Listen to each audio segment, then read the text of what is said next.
जय हिंद दोस्तों। अभी जो मैं हम लोग यहाँ पे प्रैक्टिस कर रहे हैं आर्मी नर्सिंग असिस्टेंट एग्जाम में जो क्वेश्चन आपके पूछे गए थे, दोस्तों यहाँ पे ये मान चलना कि आपका जब भी पेपर वहाँ पे लगेगा, सेम यही पैटर्न के आपके वहाँ क्वेश्चन आपके पूछे जाएंगे, क्योंकि यहाँ पे हम लोग वही केवल क्वेश्चन डिस्कस कर रहे हैं जो प्रेजेंट टाइम पे हमारे आर्मी नर्सिंग एग्जाम में जो क्वेश्चन पूछे जा रहे हैं। दोस्तों यहाँ से एक आइडिया आपको हमेशा ये लगेगा कि हम जब भी पेपर देने वहाँ पे जाएंगे तो कैसे क्वेश्चन हमारे पेपर में पूछे जा रहे हैं और हमें कैसे तैयारी करने की अपना एग्जाम निकल जाए। दोस्तों मैं हर प्रैक्टिस सेट में एक बात ये आपको बता रहा हूँ कि एग्जाम तक मैं जैसे आपको बता रहा हूँ फिलहाल आप वैसे तैयारी करिए, क्योंकि ऑलरेडी मैंने कई सारे एग्जाम भी वहां पे करा चुका हूँ जो आपके आर्मी नर्सिंग असिस्टेंट के, और वहां पे कैसे क्वेश्चन आपके पूछे जा रहे वो सारे क्वेश्चन मैं आपको कराऊंगा। क्योंकि एक बात उसे ये जरूर ध्यान रखना है कि आपके एग्जाम में प्रीवियस ईयर जो क्वेश्चन होते हैं बहुत ज्यादा रिपीट होते हैं। जैसे ये मान चलना कि कोई एग्जाम मान लो आपका दानापुर जडारो में होता है, अब वो क्वेश्चन हो सकता है आपके लखनऊ जडारो में आ जाए, या फिर वही क्वेश्चन आपका जबलपुर जडारो में चला जाए, या फिर आपका जयपुर जडारो में आ जाए, या फिर पुणे जडारो में। यानी ये क्वेश्चन आपके रिपीट वहां पे बहुत होते हैं। अब ये जो मैं सिलेक्टेड क्वेश्चन आपको यहाँ पे करा रहा हूँ, ये मान चलना ये क्वेश्चन का सारे आप तैयार करते चलते हो, तो आप जब भी पेपर देने जाओगे आपके एग्जाम में क्वेश्चन यहाँ से दिखेंगे। अब एक क्वेश्चन दोस्तों जैसे आपको पिछली साल ये आपका एमसी सेंटर रिलेशन भर्ती का वहां पेपर हुआ था, करंट अफेयर का एक क्वेश्चन ये हमसे पूछा गया था, ये बताओ सितंबर 2024 तक की स्थिति के अनुसार तमिलनाडु के मुख्यमंत्री कौन है। किसका पूछा गया? तमिलनाडु के मुख्यमंत्री कौन है। और प्रेजेंट टाइम पे भी ये तमिलनाडु के मुख्यमंत्री हैं, यानी कि अभी भी मुख्यमंत्री वही के आपके हैं, बस ये क्या है काफी ज्यादा फेमस वहां पे हो गए थे, इस वजह से अभी इसके पहले जितने भी कई सारे एग्जाम वहां पे हुए थे ये क्वेश्चन बहुत ज्यादा पूछा गया था। जहां पे ये 4 ऑप्शन हमारे दिए जा रहे हैं, तो यहाँ पे ये ट्राई करना कि जो मैं प्रैक्टिस सेट करा रहा हूँ इसकी मैं पीडीएफ भी आपको प्रोवाइड करा दूंगा जो अपना व्हाट्सएप ग्रुप है। यहाँ पे एक चीज ये ध्यान रखना कि अगर आपके 35-36 क्वेश्चन सही कर पा रहे हो, तैयारी बहुत सही चल रही, और आपका एग्जाम बिल्कुल वहां पे क्लियर हो जाएगा। फिलहाल इसका दोस्तों राइट आंसर क्या नोट कर लोगे, ये हो जाएगा क्या एम के स्टालिन जो यहाँ पे दिया गया है, ऑप्शन नंबर ए दोस्तों इसका राइट आंसर आप बता दोगे। सेम पैटर्न आपका यही है जो आपके एग्जाम में क्वेश्चन पूछे जाएंगे, आपको यही मान चलना है कि हम पेपर में बैठे हुए हैं और आप चेक करते चलो कि कितना स्कोर यहाँ पहुंच रहा है। और यहाँ पे कुछ पॉइंट इनके बारे में और नोट कर लेना जो आपके एग्जाम में अक्सर क्वेश्चन पूछ लिया जाता है। जैसे दोस्तों कभी अगर पूछा गया इनकी पार्टी का नाम भी आपसे पूछा गया था, पार्टी का नाम क्या बताओगे दोस्तों, ये हो जाएगा डीएमके। डीएमके पार्टी का नाम हो जाएगा। और ये कब सीएम बने थे यहाँ पे, तो साल अगर पूछा जाए मुख्यमंत्री कब बने थे, तो आप क्या कह दोगे 2021 से मुख्यमंत्री वहां पे बने थे। अब एक क्वेश्चन ये पूछा जाता है, आखिर ये सुर्खियों में किस वजह से आपके आ गए थे, इन्होंने कौन सा काम वहां पे किया था। तो यहाँ पे दोस्तों क्या बताओगे, इन्होंने दोस्तों क्या किया, शिक्षा और प्लस स्वास्थ्य, शिक्षा प्लस स्वास्थ्य, क्या लिखो शिक्षा हो जाएगा प्लस स्वास्थ्य पे इन्होंने बहुत ज्यादा इनकी प्राथमिकता वहां पे दी थी। अब इसी वजह से ये काफी ज्यादा फेमस वहां पे हुए थे, जो वहां के लोग थे इन्हें काफी ज्यादा पसंद वहां पे करने लगे थे। तो ये 3 पॉइंट भी आपको पता होने चाहिए, यहाँ से भी आपके एग्जाम में क्वेश्चन पूछा जा सकता है। अब ये अभी अक्सर जितने भी आपके एग्जाम हुए तो वहां पे कई सारे एग्जामों में ये क्वेश्चन आपका पूछा गया था। अब एक क्वेश्चन और हमारा ये पूछा जा रहा है कि अच्छा ये बताओ आप, अली ए लिंगाग भारतीय नृत्य में फाल्गुन महीने के पहले बुधवार को मनाया जाता है, कब आपका ये मनाया जाता है। अब यहाँ पे ये राज्य के नाम दिए जा रहे हैं, बताओ असम होगा, गोवा होगा, केरल होगा या हिमाचल प्रदेश होगा। आप राइट आंसर क्या बताओगे। अभी जितने भी बच्चे यहाँ पे आंसर दे रहे हैं उनके सारे बच्चों के फिलहाल राइट आंसर यहाँ पे आ रहे हैं। फिलहाल दोस्तों आप जल्दी जल्दी हम लोग सारे क्वेश्चन डिस्कस करते हैं, आप बस केवल देखो इनको और फिर बताओ क्या आंसर आपका हो सकता है। बस ये मान चलना आप जब भी पेपर देने जाओगे सेम ऐसे क्वेश्चन हमारे पेपर में आपको वहां पे दिख जाएंगे। तो इसका दोस्तों राइट आंसर क्या बता दोगे आप, यहां बताओगे असम राज्य। ऑप्शन ए आपका राइट आंसर यहाँ पे आपका हो जाएगा। और दोस्तों यहाँ पे एक क्वेश्चन ये भी पता कर लेना कि जो आपका ये अली लिंगोग है, यहाँ पे कुछ क्वेश्चन और जैसे आपसे क्या क्या पूछे जा सकते हैं। एक दोस्तों और ये आपसे पूछा जा सकता है, ये कौन से जनजाति के द्वारा मनाया जाता है। तो जनजाति का दोस्तों नाम क्या बताओगे, ये आपका मीजो, वहां पे एक असम राज्य मीजो नाम की जनजाति होती है जिसके द्वारा ये आपका काफी ज्यादा वहां मनाया जाता है। और ये कब मनाया जाता है? ये एक प्रकार का दोस्तों कैसा उत्सव होता है? ये आपका एक कृषि उत्सव होता है। कैसा उत्सव बताओगे? कृषि उत्सव आपका दोस्तों ये हो जाता है। और ये कब होता है ये त्योहार आपका? जो आपकी नई फसल होती है, जब आपकी नई फसल की बुआई के समय, नई फसल की बुआई के समय दोस्तों ये आपका वहां मनाया जाता है। और इस दिन दोस्तों पारंपरिक एक नृत्य होता है, उसका नाम क्या हो जाएगा? गुमराग। क्या बताओगे? गुमराग नृत्य प्रस्तुत वहां पे किया जाता है। तो ये 4 पॉइंट भी हमारे इंपॉर्टेंट आपके यहाँ पे हो जाते हैं, जहां से अक्सर आपके एग्जाम में क्वेश्चन पूछ लिया जाता है। अच्छा, एक सवाल और आपसे ये पूछा गया था, ये बताओ भारतीय शास्त्रीय संगीतकार जो आपके एल्ला वेंकटेश्वर राव द्वारा कौन सा संगीत वाद्य यंत्र बजाया जाता है? आपने देखा भी होगा वाद्य यंत्र से हमारे कई सारे क्वेश्चन भी पूछे जाते हैं। जैसे आपसे ये पूछा जाता है कि प्रसिद्ध शहनाई वादक कौन है, तबला वादक कौन है, ऐसे आप देखे भी होंगे जो हमारे एग्जाम में क्वेश्चन आपके पूछे जाते हैं। यहाँ पे 4 नाम आपके दिए गए थे। अब जब ये आपका जबलपुर जडारो में क्वेश्चन पूछा गया था, तो सारे क्वेश्चन यहाँ पे दोस्तों अच्छे से प्रैक्टिस करना, रिवीजन करना, क्योंकि आपके एग्जाम में यहाँ क्वेश्चन आपके पूछे जाएंगे। तो सारे चीजें जो चीज मैं आपको बता रहा हूँ, आप दोस्तों यही पैटर्न आपका रहेगा। तो ऐसे क्वेश्चन आपको तैयार करने कि आपका एग्जाम क्लियर वहां पे हो जाए। तो फिलहाल आप इसका राइट आंसर दोस्तों क्या बताओगे? यहाँ पे हो जाएगा मृदंगकम हो जाएगा। ऑप्शन बी आपका राइट आंसर यहाँ पे आपका हो जाता है। और यहाँ पे इनको एक पुरस्कार भी दिया गया है, कौन सा? पद्मश्री। क्या बताओगे? इन्हें आपका पद्मश्री पुरस्कार भी दोस्तों वहां पे आपका दिया गया है।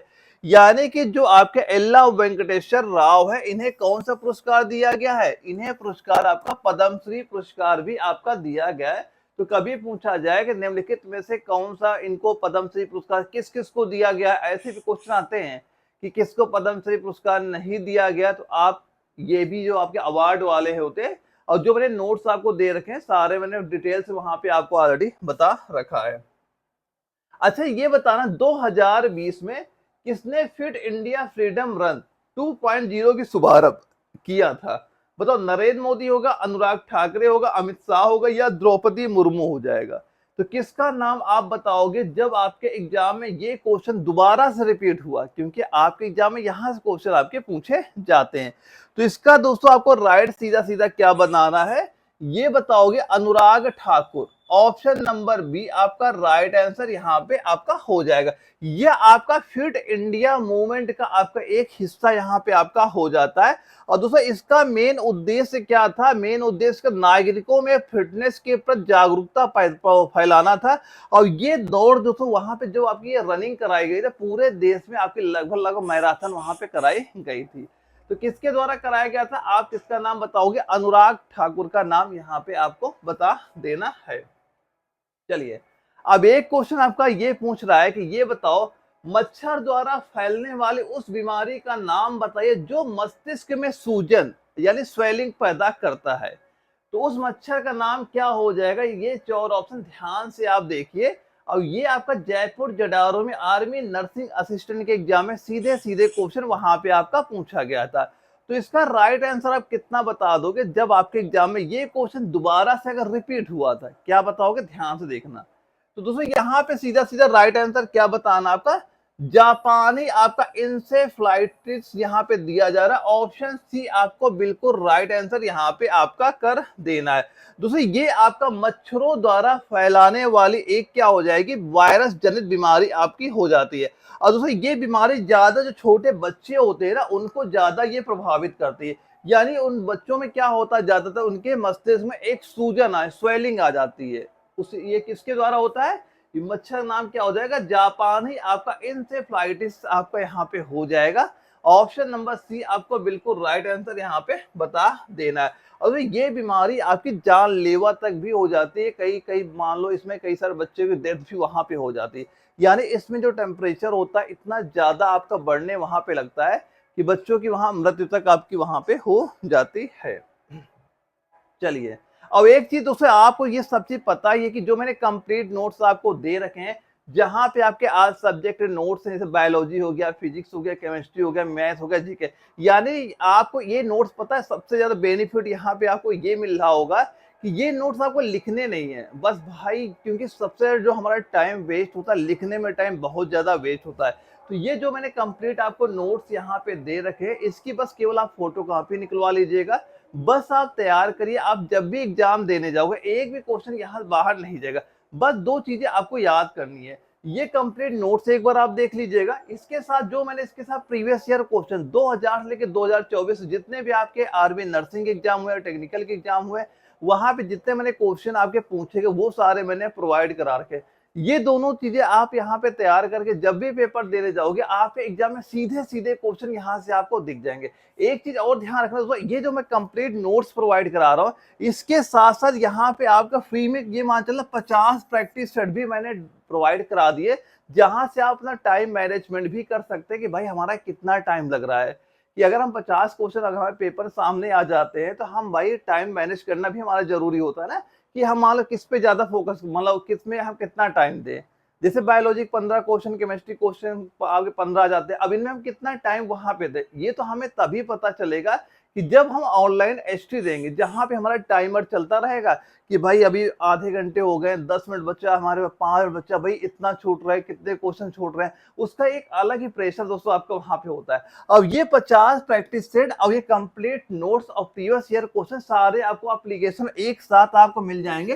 सीधा एप्लीकेशन पे जाना, जो अपना एनए वाला एप्लीकेशन है, वहां पे सारे अपलोड कर दिए, वहां डाउनलोड करना, और ये तीनों चीज आपके वहां पे 99 में ही मिल जाएंगे। तीनों की तीनों चीज आपको 99 में मिल जाएंगी, complete notes, previous year question, और आप ये भी मान चलना जितने ऑनलाइन एसटी सारे आपको मिल जाएंगे। आप तैयार करो भाई, जो चीजें मैंने कहा ना एग्जाम तक बता रहा हूँ, एग्जाम तक उसे फॉलो करो, आप पेपर दे के आइएगा, आपके एग्जाम में इसके बाहर कोई क्वेश्चन वहां पे नहीं जाएगा।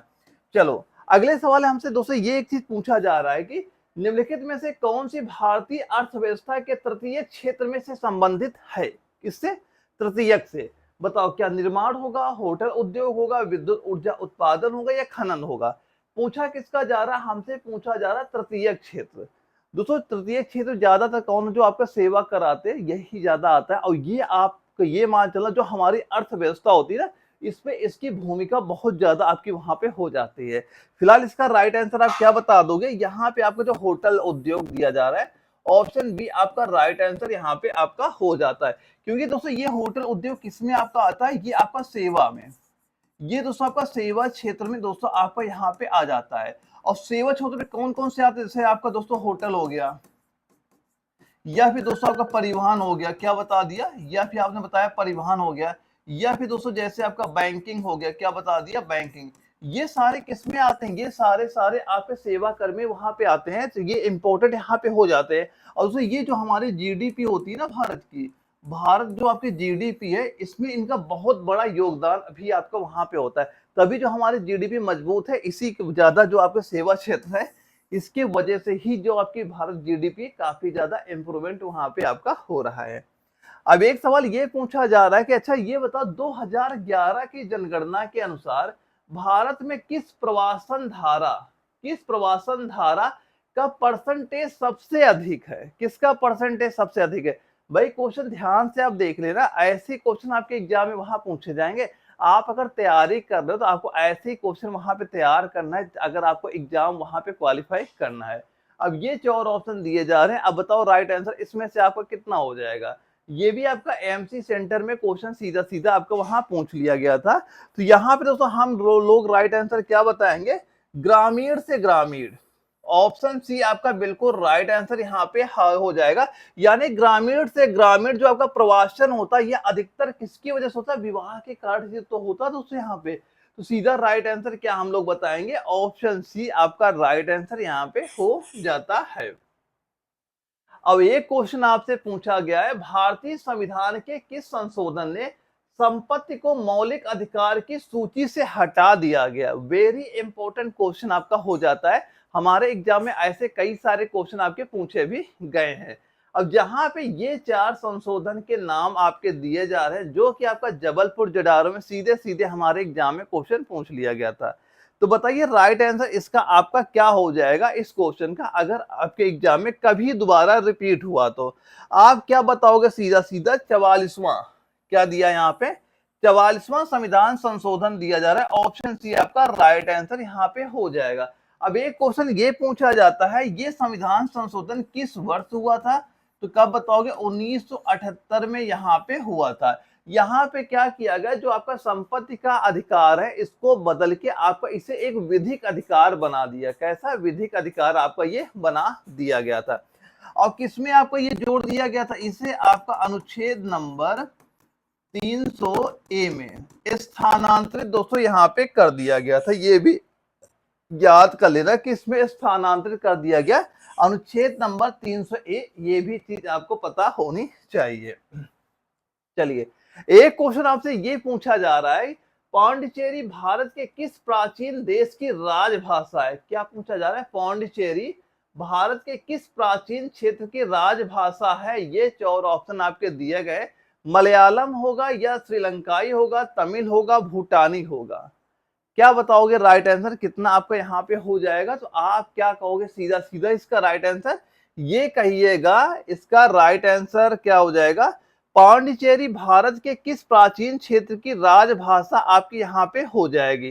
दोस्तों यहाँ पे क्या राइट आंसर बताओगे? ये आप बताना तमिल। ऑप्शन सी आपका राइट आंसर यहाँ पे आपका हो जाता है।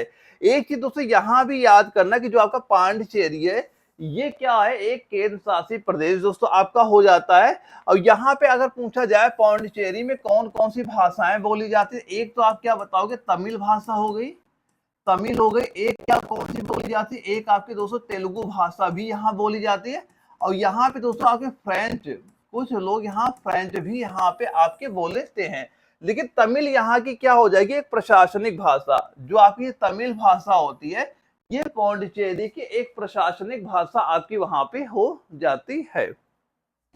अगले सवाल पूछा गया है, अच्छा ये बताओ निम्नलिखित में से कौन सी योजना युवाओं में आपकी उद्यमिता और आत्मनिर्भरता को प्रोत्साहित करने का प्रयास करती है? कौन सी योजना है बताओ? ये 4 ऑप्शन एक बार ध्यान से पढ़िए, फिर सोचो भाई इसका आंसर क्या होगा। आप फिलहाल ऐसे क्वेश्चन सॉल्व करिए कि आपने एग्जाम हॉल में वहां बैठे हुए हो और आपके पेपर सीधे सीधे ऐसे क्वेश्चन वहां पे आपको दिखाई पड़ेंगे। तो एक बार अच्छे से बताओ इसमें इनका राइट आंसर आप कितना बताओगे अगर आपके एग्जाम में ये क्वेश्चन वहां पे रिपीट हुआ। वैसे ये आपका जयपुर जडावरी में क्वेश्चन हमारा पूछा भी गया था। तो क्या बताओगे इसका राइट आंसर? सीधा सीधा ये आपको बताना स्टार्टअप इंडिया।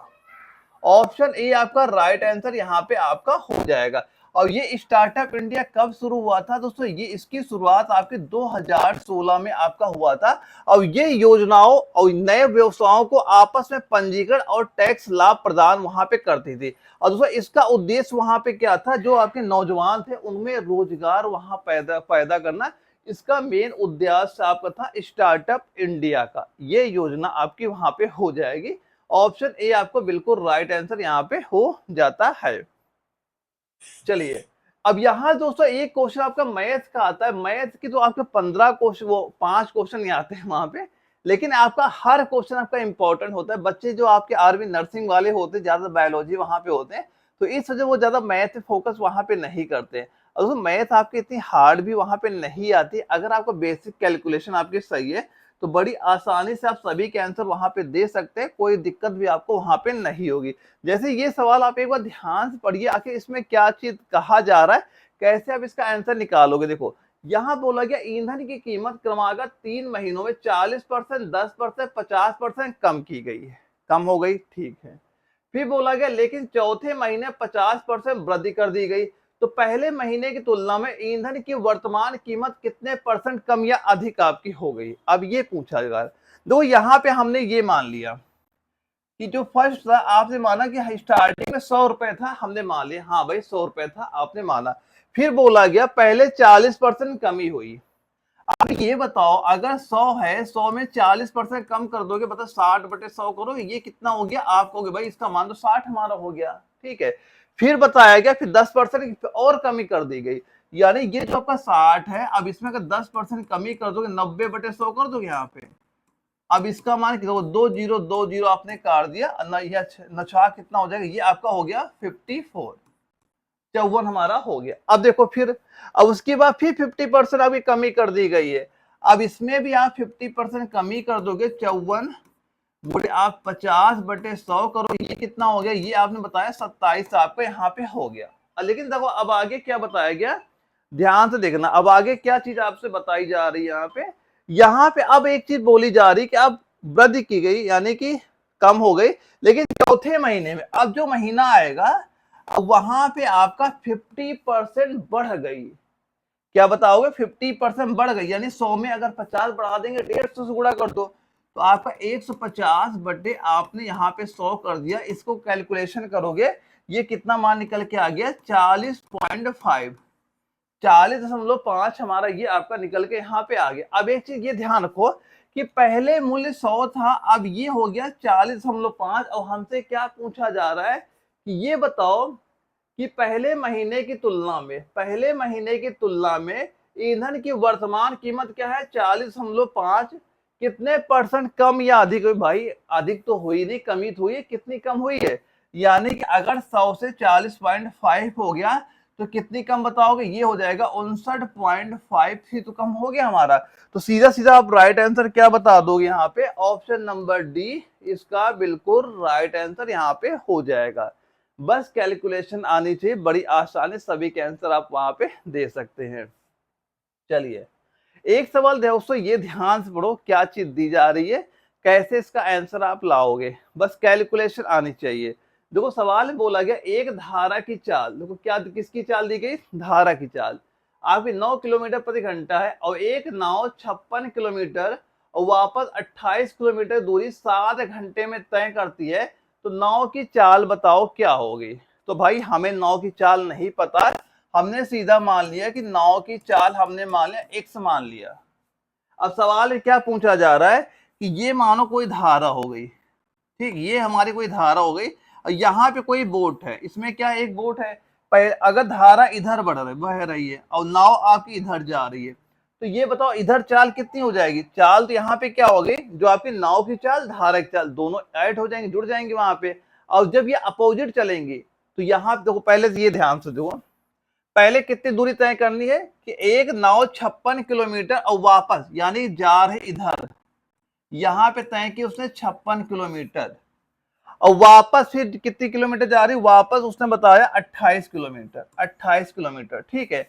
अब यहाँ पे ये बताओ अगर ये नाव जब धारा भी इधर बहे, नाव भी इधर जाए, तो चाल कितनी हो जाएगी, नाव की चाल प्लस धारा की चाल दोनों जोड़ दोगे आप, तो नाव की चाल हमने मानी x, धारा की चाल आपको दी जा रही कितनी, यहाँ पे 9 यहाँ पे दी गई है। अब यहाँ पे ये बताओ, अब ये नाव आपकी अगर इधर जाए, नाव इधर जाए, धारा आपकी इधर बहे, तो चाल भाई कम हो जाएगी ना, कितनी चाल कम होगी, जो आपकी नाव की चाल है, धारा की चाल इसमें माइनस कर दोगे, इतनी कम हो जाएगी। अब यहाँ पे तो समय बराबर हम लिख रहे हैं दूरी बटे चाल, और टोटल समय कितना लगा है, टोटल समय आपको लगा है 7 घंटे, यानी इनको जो जोड़ा हमने, ये आपका 7 घंटे के बराबर आपका आना चाहिए। बस यहाँ पे इसी x का मान आपको निकाल देना है, जो भी x का मान आएगा वो आपका वहां पे आंसर वहां पे हो जाएगा, वह x का मान आपको यहाँ पे निकालना है। कैसे निकालोगे, देखो अब इसे क्या करो, तिरछा चाहे गुणा कर लो, चाहे एलसीएम लेके सॉल्व कर लो, आपका आंसर आ जाएगा। पहले चाहो तो इसे 7 से काटो, यहाँ पे 7 28 हो गया, यहाँ पे आपका 8 हो गया, ऊपर कितना बच रहा है, ऊपर आपका बचा है 8 बटे यहाँ x प्लस 9 है, और प्लस का 4 बटे x माइनस 9 है, बराबर ये इधर 1 बच रहा है। अब यहाँ पे इसे केवल कैलकुलेट कर लो, आपका आंसर यहाँ पे आ जाएगा।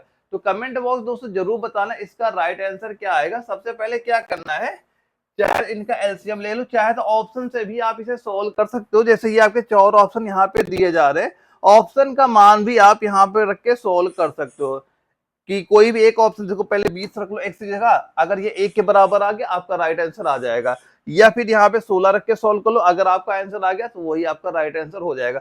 बस इसे कैलकुलेशन करना, आपका आंसर वहां पे आ जाएगा। मैथ में कैलकुलेशन अगर आपकी आ रही है, सभी के आंसर आप आसानी से वहां पे दे पाओगे। चलो अब इसको दोस्तों मैं बताया दे रहा हूँ, इसका आंसर कितना आएगा, फिलहाल कैलकुलेशन करिएगा कैसे आप लाओगे। जब इसे सॉल्व को दोस्तों पूरा आप सॉल्व करोगे, इसका आंसर आपका 15 निकल के आएगा, ऑप्शन नंबर डी। अब एक बार कैलकुलेशन करने की ट्राई करना कि कैसे इसका 15 आंसर आएगा, कि भाई बाद में बताओ कि भाई इसका आंसर नहीं आ रहा है, आप कैलकुलेशन करोगे 15 ही आंसर दोस्तों इसका आपका आएगा। अब देखो, अब एक सवाल आपसे ये पूछा जा रहा है कि यदि एक वस्तु का क्रय मूल्य उसके विक्रय मूल्य का आपका 75% है तो लाभ परसेंटेज बताओ कितना होगा। कुछ नहीं भाई, सवाल ध्यान से पढ़ो, आपका पढ़ते पढ़ते ही आंसर वहां पे आ जाना चाहिए। देखो कैसे क्या दिया गया, एक वस्तु का क्रय मूल्य उसके विक्रय मूल्य का 75% है। अगर हम ये मान चलें, यहाँ पे लिखा क्रय मूल्य, यहाँ पे हमने लिखा विक्रय मूल्य, ये कास्ट प्राइस, ये सेलिंग प्राइस। यहाँ बोला गया यदि एक वस्तु का क्रय मूल्य उसके विक्रय मूल्य का 75%, अगर विक्रय मूल्य आपका 100 है, ये कितना क्रय मूल्य कितना है 75। अब ये बताओ प्रॉफिट कितना हुआ, आप कहोगे भाई प्रॉफिट तो आपका हमारा 25 रुपए का आपका हो रहा है। अब पूछा जा रहा है क्या, लाभ परसेंटेज बताओ।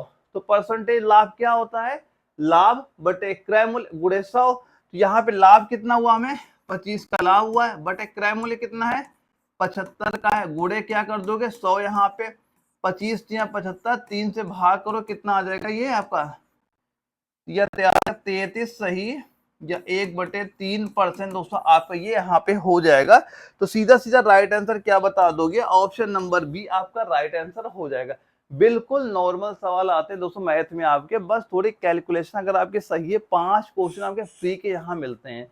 अब ये क्वेश्चन भाई आपको गलती से भी वहां पे नहीं छोड़ने, सेम ऐसे ही आपके आए। देखो यहाँ पे कई सारे बच्चे एडवांस में वहां पे जाते हैं, तो ये मान चलना अगर आपके 5 क्वेश्चन आते हैं ना, 4 क्वेश्चन आपके अर्थमेटिक से ही वहां पे होते हैं, और एक क्वेश्चन आपका करंट अफेयर का वहां पे वो करंट अफेयर याद आ रहा है, मैं अभी मैं सारों बता देता हूँ कैसे क्वेश्चन आपके पूछे जाएंगे। फिलहाल आप ये ध्यान रखना कि 5 क्वेश्चन में आपकी जो अर्थमेटिक होगी 4 क्वेश्चन आएंगे, इसके बाद जो आपका एडवांस मैथ होती है उसका एक क्वेश्चन आता है। तो भाई एडवांस मैथ चक्कर ज्यादा आपको वहां पे नहीं पड़ता, जैसे आपका त्रिकोणमिति हो गया, ठीक। अभी मैं जो इंपॉर्टेंट क्वेश्चन मैं लास्ट में आपको सारे वहां पे करा दूंगा, बस एग्जाम तक साथ बने रखना। मैं वो सारे क्वेश्चन आपको कराऊंगा जो आप तैयार करके अपना जब भी पेपर देने जाओगे ना, आपके एग्जाम में सीधे सीधे क्वेश्चन वहां पे दिख जाएंगे। लेकिन जो चीजें बता रहा हूँ आप अच्छे से तैयार करना। तो यहाँ पे कई सारे बच्चे हमसे ये पूछ रहे सर जीके हम कैसे तैयार करें। तो भाई जीके में देखो, अब मैं आप बता देता हूँ कि उसमें ये मान जाए 4 आपके मेन टॉपिक होते हैं, उनमें भी केवल 3 ही टॉपिक मेन होते हैं।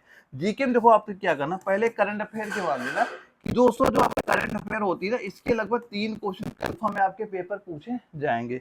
इसके बाद दोस्तों जो आपका स्टैटिक जीके होता है, इसका भी दोस्तों मान चलना आपका 2 से लेकर 3 क्वेश्चन हमेशा इसके आपके पूछे गए हैं। इसके बाद दोस्तों ये मान चलना जो आपका संविधान वाला पार्ट आपका होता है, उसके भी दोस्तों कम से कम आपके 2 क्वेश्चन लगभग आपके एग्जाम में आते हैं। अगर ये भी जोड़ ले 3 2 5 3 2 5 2 7, लगभग आपके 6 से लेकर 7 क्वेश्चन दोस्तों केवल आपको इन्हीं 3 टॉपिक से आपके आ जाते हैं। तो मेन जीके में दोस्तों आपको इनमें ज्यादा फोकस वहां पे करना है, क्योंकि यहाँ से हमारे क्वेश्चन पूछे जाते हैं। तो बस वही है, हमें अब फिलहाल वो चीजें पढ़नी केवल जो हमारे एग्जाम के लिए जरूरी हैं, जहां से हमारे पेपर क्वेश्चन आपके पूछे जा रहे हैं, पहले तो आपको वो चीजें वहां पे तैयार करनी होंगी ना वहां पे। चलिए, अब एक सवाल दोस्तों ये आपका पूछा जा रहा है, बताओ इसका राइट आंसर कितना हो जाएगा। क्या दिया गया, 1200 रुपए की कोई वस्तु है, 400 की छूट के बाद वो 800 में बेची गई है, यदि लाभ आपका 80 रुपए है तो लागत मूल्य बताओ क्या हो जाएगा, वहां पे कितना लागत मूल्य होगा। लागत मूल्य से मतलब इसमें क्रय मूल्य आपसे पूछा जा रहा है, यहाँ पे क्या पूछा गया, क्रय मूल्य। तो यहाँ पे दिया 1200 की किसी वस्तु पे, देखो क्या होता है, एक आपका क्रय मूल्य होता है, एक हमारा विक्रय मूल्य होता है, एक आपका मार्क प्राइस होता है। ये 3 रेट आपके होते हैं। मार्क प्राइस क्या होता है दोस्तों, आपने देखा होगा जो हम कोई सामान लेने जाते हैं, जो उसमें प्रिंट रेट दिखा है, एमआरपी लिखी रहती है, एमआरपी वही क्या होती है, मार्क प्राइस। यहाँ बोला गया अगर उसे 1200 रुपए का यहाँ पे उस कोई वस्तु की मार्क प्राइस यहाँ पे दी गई, ठीक है, ध्यान देना। फिर बोला गया है 1200 की वस्तु 400 की छूट के बाद 800 में बेची गई है। अब ये वस्तु कितने की बेची गई, आपने कहा 800 की ये वस्तु यहाँ पे बेच दी गई है, ठीक है भाई, इसमें डिस्काउंट दे दिया, डिस्काउंट आपका एमआरपी पे ही आपका वहां मिलता है। अब इसके बाद क्या बताओगे, फिर भी दोस्तों क्या हुआ, 80 रुपए का लाभ हुआ, कितने रुपए का, 80 रुपए का लाभ हुआ है। अब जो लाभ या हानि होती है अभी कहाँ पे होती है, क्रय मूल्य पे होती है। तो क्रय मूल्य कितना रहा होगा कि 80 रुपए का लाभ होने के बाद 800 रुपए इसका हुआ है, तो यहाँ पे क्या बताओगे, 720। भाई 80 इसमें कम कर दो, 720 आपका हो गया। तो क्रय मूल्य कितना हो गया, 720 आपका यहाँ पे हो गया। तो सीधा सीधा आप राइट आंसर क्या बता दोगे इसका, 720 रुपए, यानी ऑप्शन नंबर ए आपका राइट आंसर हो जाएगा। ये आपका रिलेशन भर्ती में सीधा सीधा क्वेश्चन हमारा वहां आपका पूछ लिया गया था। चलिए अब एक सवाल दोस्तों ये आपसे पूछा गया है, बिल्कुल इजी सवाल है, कैसे सॉल्व करो ध्यान से देखिएगा। इसमें बोला गया दो संख्याओं का एलसीएम 66 है और उनका एचसीएफ यानी मासापा 11 है। एक संख्या आपकी 33 है, दूसरी संख्या बताओ क्या हो जाएगी। इसका बिल्कुल एक सिंपल सा फार्मूला आपका होता है, क्या होता है, यानी कि एलसीएम गुणे आपका एचसीएफ बराबर पहली संख्या और गुणे दूसरी संख्या हमारी ये होती है। अब यहाँ देखो क्या दिया गया, एलसीएम आपका 66 है, यहाँ पे रखोगे 66, एचसीएफ कितना है आपका 11 है, पहली संख्या क्या दी गई आपकी 33 दी गई है और हमसे दूसरी संख्या आपसे पूछी जा रही है। तो ये दूसरी संख्या क्या हो जाएगी, ये हो जाएगी आपकी 66 गुणे 11 बटे 33, 3 से काटा 33, 2 से कितना होगा, 3 से काटा कितना हो जाएगा, ये हो जाएगा आपका 22। तो सीधा सीधा क्या बता दोगे, दूसरी संख्या हमारी कितनी निकल के आ जाएगी, आप कहोगे भाई ये तो हमारी 22 आ रही है। ऑप्शन नंबर डी आपको बिल्कुल राइट आंसर यहाँ पे बता देना है। इनके एक बार स्क्रीनशॉट जरूर ले लेना, क्योंकि आपको ये वही सारे क्वेश्चन हैं जो हमारे एग्जाम में वहां पूछे जाते हैं। तो आपको बिल्कुल परेशान नहीं होना है कि आपके ये सवाल बिल्कुल वहां पे नॉर्मल आएंगे, कोई दिक्कत नहीं होगी। जैसे मैं सवाल करा रहा हूँ ऐसे ही सवाल आपको वहां पे तैयार करना है, आपके एग्जाम में ऐसे सेम सेम क्वेश्चन आपको वहां पे दिख जाएंगे। अगला क्वेश्चन ध्यान से पढ़िए, फिर बताइए इसका राइट आंसर आपका कितना यहाँ पे हो जाता है।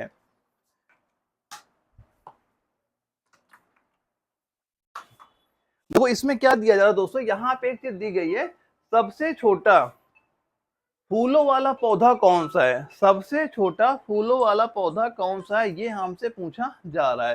तो क्या बताओगे, ये 4 ऑप्शन दिए जा रहे हैं, ओल्फिया होगा या आपका लेम्मा होगा या फिर अजोला होगा या फाइकस होगा। तो इसमें किसका नाम दोस्तों आप बताओगे, अगर आपके एग्जाम में ये क्वेश्चन वहां पे रिपीट हुआ आपके, क्योंकि ये आपका दानापुर जडारो में क्वेश्चन आपका पूछा गया था। अगर आपके एग्जाम में रिपीट हुआ कितना बताओगे यहाँ पे, तो सीधा सीधा आप क्या बताओगे, सबसे छोटा, वो सबसे छोटा फूल वाला पौधा हम किसको बताएंगे दोस्तों, उल्फिया को आपको बता देना है। और दोस्तों ये जो आपका होता है ये कहाँ होता है, आप जल में, होता है जल में आपका ये तैरता हुआ वहां पे रहता है। अगर दोस्तों इसके आकार की बात करें, इसका आकार लगभग कितना होता है, तो बताना 0.1 मिलीमीटर दोस्तों इसका आकार यहाँ पे होता है। तो सबसे छोटा फूलों वाला पौधा क्या हो जाएगा, आप बता देना, उल्फिया, उल्फिया हो जाएगा। ऑप्शन ए आपका राइट आंसर यहाँ पे आप बता दीजिएगा। इसके बाद एक जो आपका अगला सवाल आता है, क्या पूछ रहा है आपसे, ये बताओ विटामिन सी की कमी से होने वाले रोग स्कर्वी में शरीर का कौन सा अंग प्रभावित होता है। इसका आंसर लगभग हर बच्चे को पता ही होगा, स्कर्वी अगर किसी को हो जाती है कौन सा अंग हमारा प्रभावित होता है, हर बच्चे को पता है यहाँ पे। और ये 4 ऑप्शन आपके वहां पे दिए गए थे जब आपको ये पुणे जडारो में क्वेश्चन वहां पूछा गया था। तो क्या आंसर बताओगे इसका, सीधा ये बताना, मशहूर।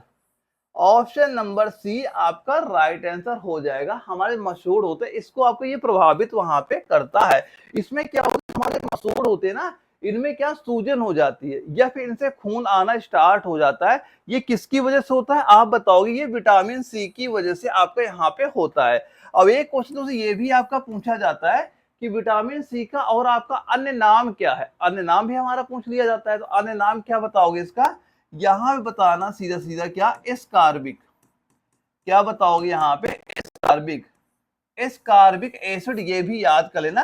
अब ये रोग आपका विशेषकर किसको होता है, जो आपके नाविक होते हैं उनको ये ज्यादातर वहां पे देखने को आपको वहां पे मिल जाता है। अब चलो एक अगले सवाल हम लोग देखते हैं कि क्या चीज पूछी जा रही है। देखो हमारा जो ब्रेन होता है ना, आप देखा होगा इससे हमारे कई सारे क्वेश्चन भी आपके पूछे जाते हैं। फिलहाल इसमें ये पूछा जा रहा है कि औसत मानव मस्तिष्क का वजन होता है, जो हमारा वेट होता है मस्तिष्क का, ये कितना होता है, ये आपसे पूछा जाएगा। अब ये 4 ऑप्शन आपके दिए जा रहे हैं, तो बताओ कितना वेट लगभग आपका यहाँ पे होगा। अगर आपके एग्जाम में ये क्वेश्चन आपका रिपीट हुआ तो सीधा सीधा क्या बताओगे, देखो यहाँ पे आपका पूछा जा रहा है, औसत पूछा जा रहा है कितना वेट आपका यहाँ पे होगा। दोस्तों ये आपका हो जाएगा 1.36, देखो वैसे जो इसका वेट लगभग आपका होता है, ये आप यहाँ 1.2 से लेके 1.4 ही आपका राइट आंसर होता है, लेकिन यहाँ पे जो इनके बीच में संख्या दी जा रही है 1.36, एवरेज आपसे पूछा जा रहा है 1400 ग्राम बता देना वहां पे, तो सीधा सीधा क्या बताओगे, ऑप्शन बी इसका आपका राइट आंसर यहाँ पे आप बता देना। और कभी अगर दोस्तों आपसे ये पूछा जाए कि जो मानव का मस्तिष्क होता है, यानी मेल और फीमेल, किसका ज्यादा होता है किसका कम होता है, तो क्या बताओगे, जो मेल होते हैं इनका मस्तिष्क का वजन ज्यादा होता है फीमेल के अकॉर्डिंग, तो फीमेल का यानी कम होता है, मेल का वहां पे वेट ज्यादा होता है। और जो मस्तिष्क के कई सारे और क्वेश्चन भी आपसे पूछे जाते हैं।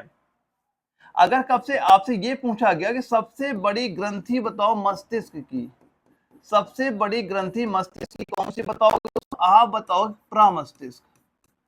प्रमस्तिष्क दोस्तों, ये चीज आप यहाँ पे याद कर लेना, क्योंकि आपके एग्जाम में ये क्वेश्चन पूछा जाता है। यानी जो हमारी सेरेब्रम होती है, क्या होती है, जो आपकी सेरेब्रम आपकी होती है, और ये क्या करती है, ये मस्तिष्क का सबसे बड़ा हिस्सा दोस्तों भी हमारा हो जाता है, और ये हमारा सोचना हो गया, याद करने या समझने और निर्णय लेने में सहायक आपका होता है। तो कभी भी अगर क्वेश्चन पूछा गया कि ये बताओ, जो हम कोई चीज सोचते हैं, याद करते हैं, ये हमारे मस्तिष्क का कौन सा भाग कंट्रोल करता है, आप एग्जाम में क्वेश्चन पूछा गया ये, तो क्या बताओगे, जो आपका सेरिब्रम वाला पार्ट होता है, ये हम वो सोचने का काम वहां पे आपका ये करता है।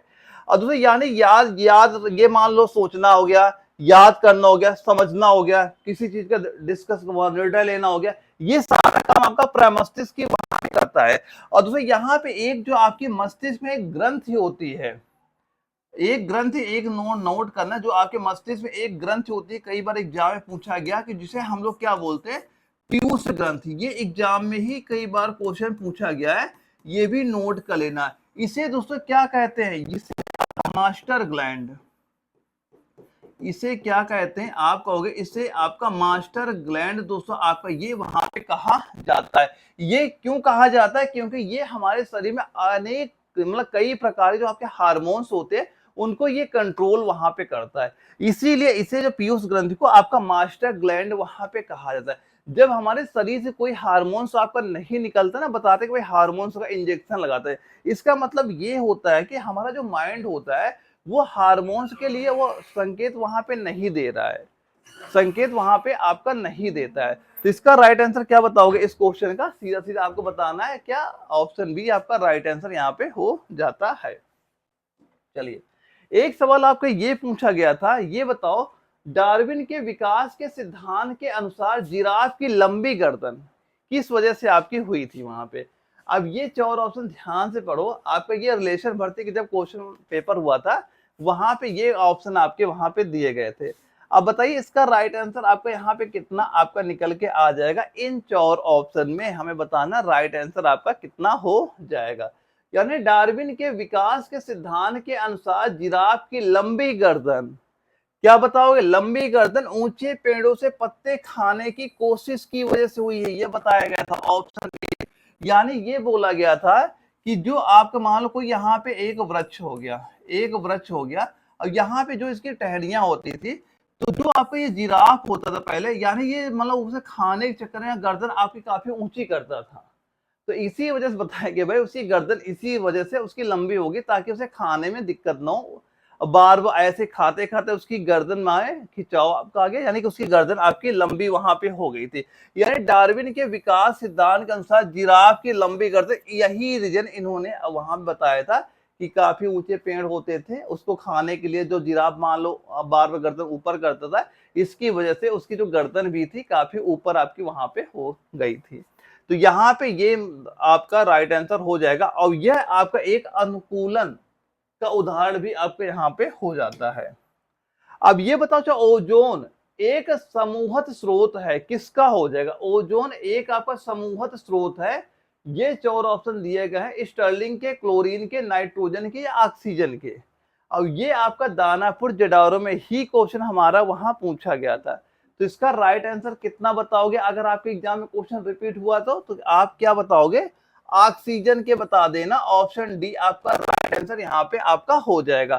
तो अगर ये पूछ लिया जाए कितने अंश से बना होता है, ये आपका O3, ये आपका ओजोन यहाँ पे हो जाता है।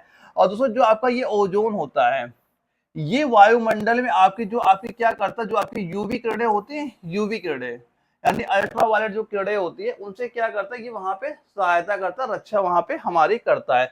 यूवी किरणों से क्या करता है, ये सहाय करता है। और ओजोन परत का क्षरण गंभीर पर्यावरण समस्या इस समय हो गई है, क्योंकि इसमें क्या हुआ, ओजोन परत में कुछ अभी वहां पे छेदे हो गई हैं। अब क्या हो रहा है वहां पे कि कई सारी जो किरणें होती है जो हमारे सीधे स्किन में आके पड़ रही है वहां पे, और जिससे कई सारे कैंसर भी वहां पे हो रहे हैं। तो फिलहाल क्या याद करोगे कि जो आपका ओजोन का सूत्र याद कर लेना, O3 आपका हो जाएगा। ये कहाँ पे करते, जो मतलब आपकी यूवी किरणें आती हैं उनसे हमारे ये वहां पे रक्षा करती हैं। एक चीज ये याद कर लेना, क्योंकि आपके एग्जाम में ये क्वेश्चन वहां पूछे गए थे।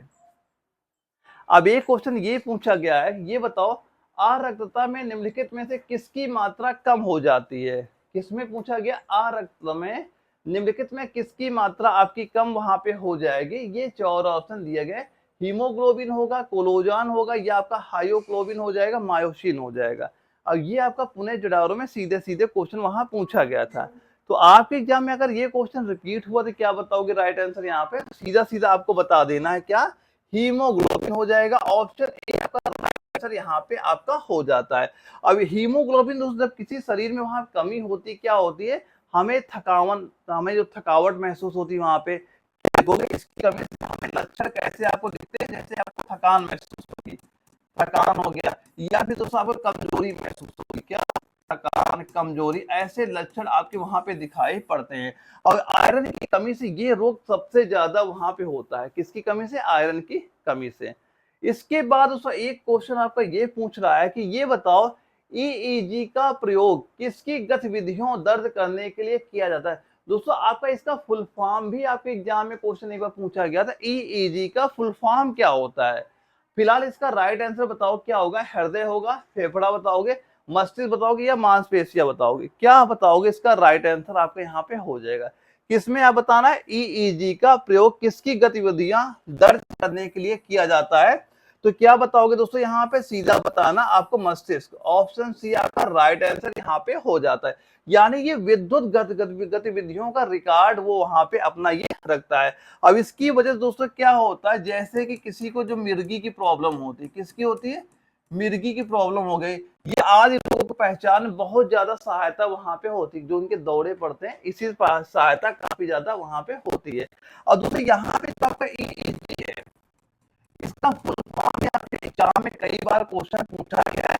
तो फुल फॉर्म दोस्तों इसका नोट कर लेना ये, क्योंकि आपके एग्जाम में यहाँ से क्वेश्चन आपके कई बार ये आपको वहां पे रिपीट भी वहां पे आपका हो गया है। तो ये क्वेश्चन, इसका फुल फॉर्म दोस्तों आप एक बार नोट कर लीजिएगा, क्योंकि फुल फॉर्म भी आपसे ये पूछा जाता है। सीधा बोलेगा ईईजी का फुल फॉर्म आपका क्या होता है, ये नाम आपको वहां पता होना चाहिए था। इसके बाद दोस्तों एक जो आपका अगला सवाल आता है, इसमें हमसे पूछा गया है कि निम्नलिखित में से कौन सा रोग वायु के माध्यम से फैलता है। अब इन 4 ऑप्शन बताओ कौन सा आपका वायु के माध्यम से फैलेगा। प्लेग है, टाइफाइड है, ट्यूबरक्लोसिस है, या हैजा है। ये भी आपका रिलेशन भर्ती जो हमारी नर्सिंग असिस्टेंट की हुई थी, वहां पे ये क्वेश्चन आपका पूछा गया था। तो इसका राइट आंसर क्या बताओगे, सीधा सीधा आप बताओ क्या, ट्यूबरक्लोसिस जो यहाँ पे दिया गया है, ऑप्शन सी आपका राइट आंसर यहाँ पे हो जाता है। यानी क्या बताओगे दोस्तों, जो आपका टीबी, टीबी होता है क्या, एक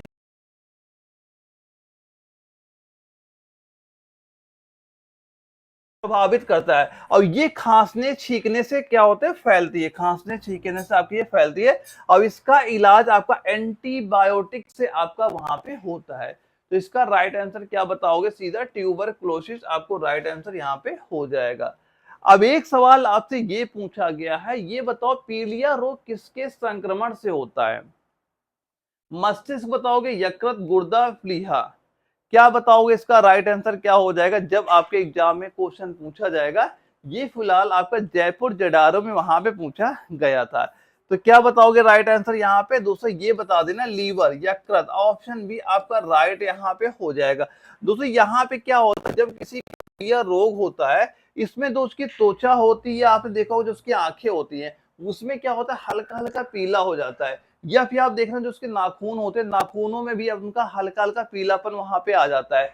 तो उससे क्या बताओगे, उन्हें क्या कौन दिक्कत है, पीलिया नाम की दिक्कत यहाँ पे हो जाएगी। अब ये यकृत के असामान्य कार्य के कारण ही दोस्तों आपका यहाँ पे आपका होता है। अब यहाँ पे दोस्तों कभी पूछा जाए ये कौन, ये आपका यहाँ पे नोट करना कि बिल, एक पॉइंट यहाँ पे ये भी आप नोट कर लेना क्योंकि आपके एग्जाम के लिए ये जरूरी हो जाता है, बिल रूबिन। आप यहाँ पे नोट करना, यहाँ पे लिख दिया ये पूछी जाती है, बिल रूबिन नाम का स्तर बढ़ने से होता है। तो कभी पूछा गया कि जो पीलिया रोग होता है किसके स्तर बढ़ने से आपका होता है, तो क्या बताओगे, बिलीरुबिन नामक इसका मान जब बढ़ता है तो कौन दिक्कत देखने को मिलती है, पीलिया नामक दिक्कत हमें वहां पे देखने को, आपको ये रोग वहां पे हो जाता है।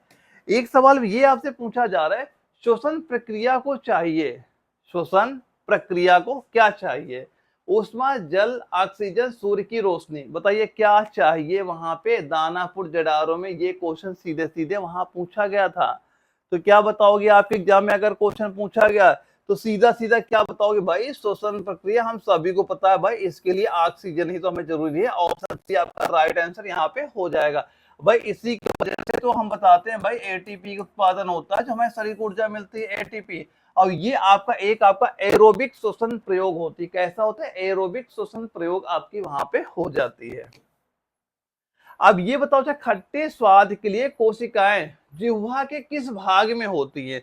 अगर देखो आप देखा होगा भाई, हम जो मीठा हो गया, कड़वा हो गया, खट्टा हो गया, हम लोग कैसे पहचानते हैं, अपने जीभ के द्वारा ही पहचानते हैं। तो जीभ में ही हमारे हर जीभ के कई सारे पार्ट में डिवाइड किया गया है कि कौन सा पार्ट किस स्वाद का वो इंडिकेट करेगा, हमारे मस्तिष्क को वहां बताएगा। तो यहाँ पे क्या पूछ रहा है हमसे, खट्टे स्वाद के लिए, तो क्या बताओगे, खट्टे स्वाद के लिए बताओगे जो हमारा पीछे वाला साइड होता है, यानी पार्श्व साइड होता है, वो आपका राइट आंसर यहाँ पे हो जाता है। यानी खट्टे स्वाद जो ग्राही कोशिकाएं जीभ के क्या होती है, किनारों पे होती हैं। क्या लिखा, पार्श्व यानी साइड, क्या नहीं साइड का, ये जो हमारे साइड होते हैं, किनारे होते हैं, वहां पे खट्टे स्वाद का हमें पता वहां पे आपका चलता है। अब ये स्वाद कलिकाएं विभिन्न स्वाद को पहचानती है, यानी स्वाद पहचानने में हमारी क्या जो लार होती है ये बहुत ज्यादा सहायता करती है। हम लोग कुछ भी खाते हैं तो एक लार तो बनता ही भाई वहां पे, वो लार जब हमारे जीभ में फैलता है वहां पे, तो हमें भाई ये पता चलता है भाई एक मीठा है, खट्टा है, कड़वा है, कैसा है, ये पता चल जाता है। यहाँ पे जो साइड वाले भाग होते हैं ये खट्टे स्वाद के लिए हमें इंडिकेट वहां पे करते हैं। अगले सवाल में पूछा जा रहा है, विटामिन बी1 की कमी से क्या होगा, अगर शरीर में विटामिन बी1 की कमी हो जाए तो स्कर्वी होगा, या डर्मेटाइटिस होगा, बेरी बेरी, या फाइब्रोसिस। तो बताइए क्या राइट आंसर आपका हो जाएगा। जबलपुर जडारो में सीधे सीधे क्वेश्चन हमारा ये पूछा गया था। तो बताइए इसका राइट आंसर आपका कितना वहां पे हो जाएगा, तो क्या बताओगे, सीधा सीधा बेरी बेरी बता देना, ऑप्शन सी आपका राइट आंसर हो जाएगा। और विटामिन बी1 का अन्य नाम अगर पूछा जाए, क्या बताओगे, थायमिन, आपको यहाँ बता देना, क्या बताओगे, थायमिन आपको बता देना है। अब इसकी कमी से स्नायु प्रणाली भी आपकी प्रभावित यहाँ पे हो जाती है। और दूसरी ये आपकी बेरी बेरी कितने प्रकार की होती है, आपके दो प्रकार की होती है, सूखी और गीली। कभी पूछा गया बेरी बेरी कितने प्रकार की, सूखी और गीली, दो प्रकार की आपकी वहां पे हो जाती हैं। अब ये बताना, विटामिन ई विशेषता किसके लिए महत्वपूर्ण है, कौन सा, विटामिन ई। और ये 4 ऑप्शन आपके दिए गए हैं, अब इनमें से बताना है राइट आंसर आपका क्या हो जाएगा। सीधे सीधे हमारे जयपुर जडारो में क्वेश्चन आपका पूछ लिया गया था। तो अगर आपके एग्जाम में ये क्वेश्चन पूछा गया, दोबारा रिपीट हुआ, क्योंकि मैंने ऑलरेडी आपको बता ही चुका हूं कि आपके आरबी नर्सिंग एग्जाम में रिपीटेड क्वेश्चन बहुत ज्यादा आपका वहां पूछा जाता है। तो इसका दोस्तों राइट आंसर आप कितना बताओगे, सीधा सीधा बता दीजिएगा, क्या, उपकला ऊतक के समान स्वास्थ्य के लिए। ऑप्शन डी आपका राइट आंसर यहाँ पे आपका हो जाएगा। और विटामिन ई का अगर आपसे नाम पूछ लिया जाए तो वैसे पता होगा, लेकिन जिसको ना पता हो याद कर लेना, टोकोफेरोल हो जाएगा, क्या, टोकोफेरोल दोस्तों इसे आपका वहां पे कहा जाता है। अब ये क्या करता है, त्वचा, ये त्वचा और ऊतकों की रक्षा करता है, किसकी, त्वचा और ऊतकों की, ये आपकी रक्षा वहां पे करता है। और ये आपका एक एंटीऑक्सीडेंट के रूप में आपका कार्य भी वहां पे आपका करता है। अगला क्वेश्चन आता है कि किस कोशिकी में आपका ऑक्सीजनित और आपका विजातजनित रुचिर मिलते हैं, यानी क्या लिखा, रुधिर लिख लेना, आपका रुधिर मिल जाते हैं, कहाँ भी मिल जाते हैं, ये पूछा जा रहा है। ये चार ऑप्शन क्या है? मत्स्य, उभयचर, पक्षी, सरीसृप। यानी किस कोशिकी में ऑक्सीजन और आपका विजाजनित रुचिर मिल जाते हैं? बताइए क्या राइट आंसर यहाँ पे आपका हो जाएगा? तो क्या बताओगे इसका यहाँ पे? उभयचर।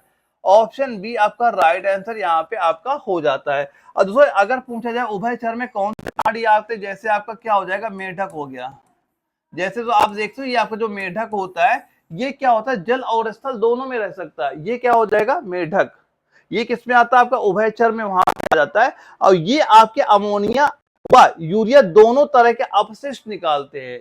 कितने प्रकार के? दोनों तरह से। यानी कि जो आपके उभयचर प्राणी आपके होते हैं, यहाँ पे ये नोट कर लेना, ये आपके ammonia ammonia plus urea ammonia plus urea, ये दोनों तरह के अपशिष्ट वहां पे निकालते हैं। अब इनकी त्वचा शोषण में भी आपकी सहायता करती है। जैसे आप देखोगे मेढक हो गए, इनकी जो क्या होती है? त्वचा होती है, इनके शोषण में बहुत ज्यादा हेल्प वहां पे आपकी करती है। तो सीधा सीधा राइट आंसर क्या बता दोगे? ऑप्शन बी आपका इस क्वेश्चन का राइट आंसर यहाँ पे हो जाएगा। अब एक क्वेश्चन पूछा गया है कि ये बताओ रक्तचाप का नियंत्रण कौन करता है? जो आपका रक्तचाप होता है, इसका कंट्रोल कौन वहां पे करेगा? बताओ, अधिवृक्क ग्रंथि होगा, थायराइड ग्रंथि है, थाइमस है, या पीयूष ग्रंथि है? कौन कंट्रोल वहां पे करेगा? ये चीज आपसे यहाँ पूछी जा रही है। तो क्या बताओगे सीधा सीधा इसका राइट आंसर? ये बताना अधिवृक्क ग्रंथि यानी कि एड्रिनल ग्लैंड जो है, ऑप्शन ए आपका राइट आंसर यहाँ पे आपका हो जाएगा। क्योंकि दोस्तों जो आपका अधिवृक्क ग्रंथि होती है, इससे आपका एड्रेनालाइन आपका या फिर और आपका एड्रो हार्मोन निकलते हैं। हार्मोन निकलते हैं, हार्मोन कौन कौन से निकलते हैं? यहाँ पे नोट करना, एड्रेनालिन एक ये हार्मोन हो गया, प्लस एक हार्मोन कौन सा बताओगे? एल्डोस्टेरोन, स्टेरोन। ये दोनों दोस्तों आपके ये दो हार्मोन्स वहां पे आपके निकलते हैं, दो हार्मोन निकलते हैं। और ये रक्तचाप और जल संतुलन को क्या करते हैं? उसे कंट्रोल करते हैं, उसे आपका ये नियंत्रित वहां पे करते हैं। और ये गुर्दों के ऊपर आपके स्थिर होते हैं, ये भी आपको हम सभी को वहां पता है। तो ये इनकी दो कौन से हार्मोन निकलते हैं, ये आप याद कर लेना। फिलहाल क्या बताओगे? ऑप्शन नंबर ए इसका बिल्कुल राइट आंसर हमारा यहाँ पे हो जाता है। अब यहाँ जो हमारे केमिस्ट्री क्वेश्चन स्टार्ट हो जाते हैं, 15 क्वेश्चन हमारे केमिस्ट्री पूछे जाते हैं। इसमें ये पूछ रहा है सीसा का सबसे महत्वपूर्ण अयस्क। जो आपको ये लेड होता है भाई, सीसा होता है, इसका सबसे इंपॉर्टेंट अयस्क कौन सा है? ये हमसे पूछा गया है और हमें बताना इन्हीं चार ऑप्शन में। बताओ राइट आंसर क्या हो जाएगा? सीधे सीधे आपको ये दानापुर जडावरों में क्वेश्चन हमारा पूछा गया था। तो अगर आपके एग्जाम में ये क्वेश्चन वहां पे रिपीट होता है तो क्या बताओगे भाई? हम तो बताएं गैलेना। ऑप्शन ए आपका राइट आंसर यहाँ पे हो जाएगा। यानी गैलेना में आपका सीसा सल्फाइड क्या पाया था? सीसा सल्फाइड आपका ये पाया जाता है। और ये मुख्य रूप से आपका सीसा का अयस्क हो जाता है। इसमें बैक्टीरिया और लेड उत्पादों का निर्माण आपका वहां पे होता है। तो क्या बताओगे? सीसा का सबसे महत्वपूर्ण अयस्क गैलेना, आपको यहाँ बता देना, गैलेना आपका राइट आंसर यहाँ पे हो जाएगा। अगर एक क्वेश्चन कभी आपके एग्जाम में ये रिपीट होता है कि जब जल स्वयं रासायनिक रूप से किसी तत्व या खनिज के साथ मिलता है तो उसे क्या कहा जाएगा? उसे क्या कहते हैं? ये चार ऑप्शन दिए गए हैं। अब बताना इनमें से आप उसे क्या कहोगे? तो क्या कहा जाएगा? तो सीधा सीधा क्या बताना हमें? ये बताओ क्या? जल योजन। ऑप्शन सी आपका राइट आंसर यहाँ पे हो जाता है। और ये कभी पूछा गया कैसी प्रक्रिया आपकी हो जाएगी? क्योंकि आपके एग्जाम में क्वेश्चन आता है कि रासायनिक अभिक्रिया कौन सी है, भौतिक अभिक्रिया कौन सी है, ये कैसी अभिक्रिया है आपकी? ये आपकी एक रासायनिक अभिक्रिया भी आपकी यहाँ पे हो जाती है। अब इसके बाद एक क्वेश्चन आपसे पूछा गया है वनस्पति तेलों के संतृप्त वसायों में परिवर्तित करने के लिए किस गैस का प्रयोग करते हैं? कौन सी गैस का प्रयोग किया जाएगा? बताओ, hydrogen, oxygen, chlorine, sulphur dioxide, कौन सी गैस का प्रयोग करोगे? तो क्या बताओगे? सीधा सीधा प्रयोग होता है हाइड्रोजन गैस का। ऑप्शन ए आपका राइट आंसर यहाँ पे हो जाता है। और इस प्रक्रिया को आपका हाइड्रोनाइजेशन कहा जाता है। ये भी क्वेश्चन आता है कि इस प्रक्रिया को क्या कहा जाएगा? हाइड्रोजेशन कहा जाएगा। ये चीज भी आप वहां पे याद कर लेना। और यहाँ पे दोस्तों एक पॉइंट नोट कर लेना कि इसमें क्या होता है, निकेल धातु जो होती, क्या बताओगे? एक ये भी नोट कर लेना कि इसमें आपका निकेल निकेल धातु जो आपकी होती है, निकेल क्या बताओगे, निकेल धातु दोस्तों आपकी होती है, ये आपका उत्प्रेरक के रूप में यहाँ पे यूज आपका होता है और इससे वसा अधिक ठोस आपकी बन जाती है। इससे क्या हो जाती है, वसा होती है अधिक ठोस आपकी वहां पे बन जाती है। अब एक सवाल पूछ रहा है कि ब्लीचिंग पाउडर का रासायनिक नाम क्या होगा, और ये हर बच्चे को पता ही है कि ब्लीचिंग पाउडर का रासायनिक नाम क्या होगा, और हर बच्चा बड़ी आसानी से इसका आंसर वहां दे भी सकता है कि रासायनिक नाम और रासायनिक सूत्र आप नोट कर लेना, आपके एग्जाम में भी यहाँ से क्वेश्चन पूछे जाते हैं। तो क्या बताओगे, कैल्शियम हाइपोक्लोराइड आप यहाँ बताओगे, क्या बताओगे, कैल्शियम हाइपोक्लोराइड आपको यहाँ पे बता देना है। इसका राइट आंसर क्या बताओगे, सीधा सीधा बताना, CaOCl, ये आपका बिल्कुल राइट आंसर यहाँ पे हो जाएगा, कैल्शियम हाइपोक्लोराइड आपका हो जाएगा।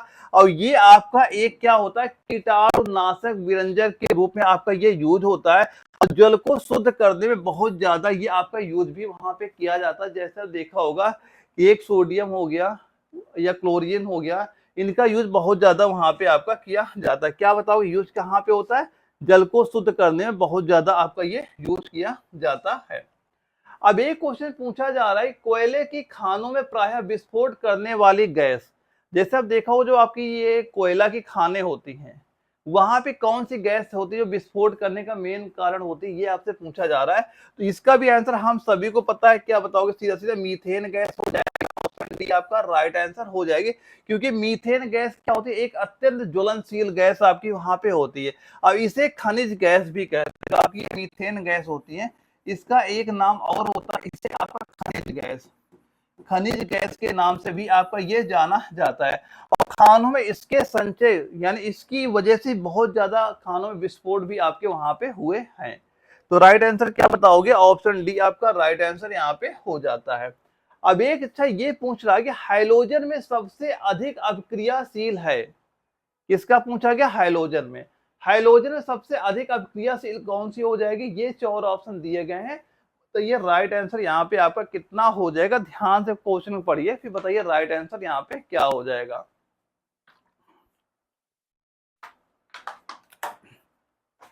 तो यहाँ पे इसका राइट आंसर कितना बताओगे, सीधा सीधा आप कहोगे सर हमारे एग्जाम में क्वेश्चन अगर ये आया हम तो बताएंगे फ्लोरीन को, ऑप्शन ए आपका राइट आंसर हो जाता है, क्योंकि ये आपका एक विद्युत ऋणात्मक तत्व भी आपका वहां पे ये हो जाएगा, और ये आपका अत्यधिक अभिक्रियाशील होता है, और इसे नियंत्रित वातावरण संग्रहित आपको ये किया भी वहां पे जाता है। क्या बताओगे राइट आंसर, ऑप्शन ए हमारा राइट आंसर यहाँ पे हो जाता है। अगला सवाल आता है कि नाइट्रोजन अधिकतर किस यौगिक में बना सकती है, यानी आपका नाइट्रोजन अधिकतर किस यौगिक बना सकती है, बताओ, आयनिक होगा, सहसंयोजक होगा, धात्विक होगा, मिश्र धातु होगा, ये 4 ऑप्शन दिए गए हैं। आपके एग्जाम में कभी क्वेश्चन रिपीट हुआ, क्या बताओगे राइट आंसर यहाँ पे, तो सीधा सीधा क्या बता देना, आपको बताना सहसंयोजक, ऑप्शन नंबर बी आपका राइट आंसर यहाँ पे हो जाएगा। अब इसमें दोस्तों कितने सही संयोजक बताओगे, इसमें आपके 3 संयोजक बंध आपके यहाँ पे बनते हैं। जैसे दोस्तों आपका ये अमोनिया हो गया, क्या हुआ आपका अमोनिया हो गया, या फिर आपका जो आपका नाइट्रोजन ऑक्साइड हो जाते हैं, ये इनके आपके क्या होते हैं, उदाहरण आपके यहाँ पे हो जाएंगे। सीधा सीधा क्या बताओगे, सह संयोजक आपका बिल्कुल राइट आंसर यहाँ पे हो जाएगा। अब एक सवाल पूछा जा रहा है, बैटरियों में कौन सा एसिड संग्रहित होता है, कौन सा एसिड आपका संग्रहित होगा, इनको ध्यान से पढ़ो 4 ऑप्शन, फिर बताओ कौन सा। आप जो ये देख लो, जैसे कि हमारे घर की जो बैटरा यूज होते हैं, या फिर जो गाड़ियों में हम लोग बैटरा वहां पे लगाते हैं, यही पूछा जा रहा है, बैटरियों में कौन सा एसिड आपका संग्रहित वहां पे यानी स्टोर होता है, किसका नाम बताओगे भाई आप, सल्फ्यूरिक एसिड ही तो यूज होता है दोस्तों वहां पे, कौन सा होता है, सल्फ्यूरिक एसिड का ही यूज तो वहां पे किया जाता है। और ये आपका विद्युत अपघटन में क्या करता है भाई, वहां मदद करता है, हेल्प वहां पे करता है। तो सीधा सीधा क्या बताओगे, ऑप्शन ए आपका राइट आंसर यहाँ पे हो जाएगा। अब एक सवाल ये पूछ रहा है कि निम्नलिखित में से कौन सी ग्रीन हाउस गैस नहीं है, भाई नहीं पूछा जा रहा है, निम्नलिखित में से कौन सी ग्रीन हाउस गैस नहीं है, ये 4 ऑप्शन ध्यान से पढ़ो फिर बताओ, क्योंकि ग्रीन हाउस से हमारे एग्जाम में अक्सर क्वेश्चन आपसे वहां पूछ लिए जाते हैं। तो क्या बताओगे, देखो कार्बन डाइऑक्साइड, भाई ये तो बिल्कुल ग्रीन हाउस गैस है, मीथेन भी है, क्लोरोफ्लोरोकार्बन, भाई ये तो बहुत ज्यादा यहाँ पे होती है। नाइट्रोजन बताओगे, नाइट्रोजन नहीं है, तो क्या कह दोगे, ऑप्शन डी आपका बिल्कुल राइट आंसर यहाँ पे आपका हो जाएगा। और नाइट्रोजन को दोस्तों कभी पूछा गया कि वायुमंडल में सबसे अधिक कौन सी गैस है, तभी भाई नाइट्रोजन का नाम लेना है, और ये आपकी एक निष्क्रिय गैस है। अगर पूछा जाए कि जो आपकी नाइट्रोजन कैसी गैस होती है, क्या बताओगे, ये आपकी एक प्रकार की निष्क्रिय गैस भी आपकी यहाँ पे हो जाएगी। अब बताओ परमाणु क्रमांक 20 वाले तत्व का इलेक्ट्रॉनिक विन्यास। भाई इलेक्ट्रॉनिक विन्यास सभी आप कर ही लोगे यहाँ पे, कि पहले में कितने हो जाओ, 20 का पूछा जा रहा है, पहले उसमें क्या होता है, 2 हो जाएंगे, फिर 8 हो जाएंगे, 8 2 10, फिर 18 हो गया, फिर लास्ट वाले में 2 हो जाएंगे। तो सीधा सीधा क्या बता दोगे right answer, option number C आपका राइट आंसर यहाँ पे हो जाएगा। अब ये परमाणु क्रमांक 20 वाले में कौन आता है, आप कहोगे कैल्शियम दोस्तों यहाँ पे आपका आता है। अब इसमें टोटल आपके 20 इलेक्ट्रॉन आपके हो जाएंगे आपका, और आपका ये द्विसंयोजी धातु होती है, कैसी, द्विसंयोजी धातु भी आपकी वहां पे ये आपकी हो जाती है। अगला सवाल आता है, परमाणु में रासायनिक व्यवहार निर्भर करता है उस पे, किस पे निर्भर करेगा, ये और ऑप्शन ध्यान से पढ़िए। जयपुर जडावर में सीधे सीधे क्वेश्चन हमारे पेपर में आपका ये पूछ लिया गया था। तो अगर आपके एग्जाम में ये क्वेश्चन रिपीट होता है तो क्या बताओगे इसका राइट आंसर, तो सीधा सीधा क्या बताओगे राइट आंसर, बाह्यतम कक्षा में इलेक्ट्रॉनों की संख्या पर, ऑप्शन डी आपका राइट आंसर यहाँ पे हो जाएगा। इसे आपका वैलेंस इलेक्ट्रॉन भी आपका कहा जाता है, यानी तत्वों की समूहबद्धता भी इन्हीं के आधार पर दोस्तों आपकी वो होती है। तो सीधा सीधा क्या बता देना, ऑप्शन डी आपका राइट आंसर यहाँ पे हो जाएगा। अब बताओ अच्छा नेफ्ता का मुख्य स्रोत क्या होता है, जो आपका नेफ्ता यहाँ पे दिया जा रहा है, मुख्य स्रोत बताओ क्या है, कोयला, टार है, डीजल है, पेट्रोल है, क्रूड ऑयल है। तो क्या बताओगे अगर आपके एग्जाम में क्वेश्चन कभी पूछा गया, तो यहाँ बस आप ये ध्यान दो कि भाई हम क्वेश्चन पढ़ें, इसका आंसर आ जाए, इसमें बस सीधा सीधा हमें पता चल जाएगा, जब क्वेश्चन पढ़ेंगे आंसर अगर आ रहा तो आ रहा, नहीं आ रहा नहीं आएगा भाई। तो वही चीजें हैं जो मैंने नोट्स दे रखे हैं, प्रीवियस ईयर क्वेश्चन दे रखे हैं, आप तैयार करो। आप जब भी पेपर देने जाओगे आपके पेपर में क्वेश्चन वहां दिखेंगे, और इसकी प्रैक्टिस स्टडी जो आपका है ये पीडब्ल्यू में इसका प्रोवाइड आपको करा दूंगा अपने ग्रुप में। तो सीधा सीधा दोस्तों क्या बता दोगे, कोयला स्टार बता दीजिएगा, ऑप्शन ए आपका बिल्कुल राइट आंसर यहाँ पे हो जाएगा। यानी ये जो आपका नेफ्ता कोयले के अपघटन से आपका वहां पे आपका ये प्राप्त होता है, और ये आपका एक ज्वलनशील द्रव आपका हो जाता है, जिसे आपका पेट्रोकेमिकल्स का कच्चा माल भी कहा जाता है, उसका ये कच्चा माल भी आपका कहा जाता है। अच्छा ये बताओ, जो एक क्वेश्चन आपका दानापुर जडारो में ये पूछा गया कि वह कौन सी गैस है जिसे आपका एविएशन गैसों में गोताखोरों द्वारा सांस लेने के लिए ऑक्सीजन मिलाया जाता है, ऑक्सीजन के साथ मिलाया जाएगा। तो ये 4 ऑप्शन आपके दिए गए होंगे, आप देखा हो जो गोताखोर समुद्र के नीचे जाते हैं, जो आप वहां सिलेंडर बांधे रहते हैं, उसमें कौन सी गैस और मिलाते हैं ऑक्सीजन के साथ, तो कौन सी गैस दोस्तों बताओगे, ये आप बता देना हीलियम गैस, ऑप्शन सी आपका राइट आंसर यहाँ पे हो जाता है।